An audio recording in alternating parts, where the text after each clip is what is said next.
The back cover of the New York Post, not for the faint of heart. Having a bad day, they'll make it worse. Right. Having a conflict, yeah, they'll rile it up. And I'm not even going to get into the Post cover after the big press conference Tom Brady gave during the whole Deflategate thing.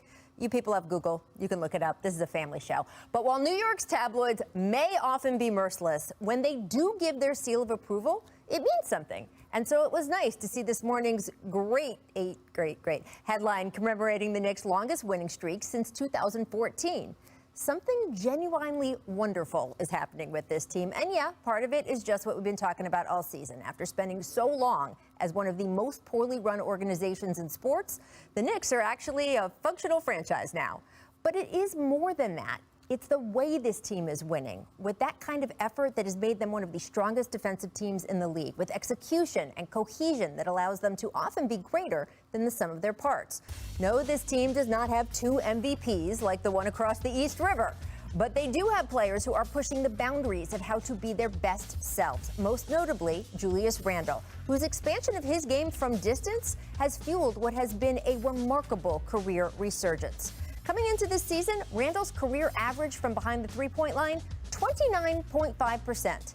This year, 41%, one of the most notable single-season jumps in league history. Honestly, it's extremely rare for players to make any sort of jump of that magnitude in their 7th seasons. Usually by that point, a player has had so many chances to grow that if they haven't done it already, they're just not gonna. But of course, nothing about this past year and a half has been usual for anybody. And when the NBA shut down last March and Randle didn't find himself playing again for 9 months, he used the time to relentlessly rework his game. So it was fitting that on his way to dropping 40 last night in an OT win over the Hawks, Randle's first shot of the night was a step-back three. He only looked better from there, and he got a little help from Elfrid Payton here. Take a look, right? He looks at the bench before the pass, right? He looks at the bench even before it goes in the hoop. I love that. There's confidence in your teammate. Him and Derrick Rose are playing great together, too. Derrick Rose, vintage floaters there, and a 6-for-6 run in the second quarter. Still, the Hawks proved just as gritty last night, and even an injury scare to Trae Young didn't slow them down much. Watch Young being helped off the court here with an ankle sprain, and we're going to get an update from Young himself when he stops by the show a little bit later.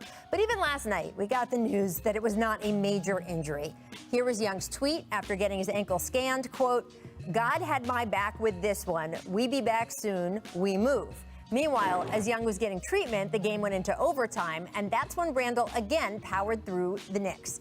This is a nice three and a nice pass there, too, to help seal the game. It's notable Randle has remained able to play so well at the end of games, considering this is a Tibbs team, which means Randle is leading the league in minutes. And it's also notable that with the win last night, the Knicks are now sitting in the East 4 spot, giving them home court advantage in a potential first-round playoff matchup.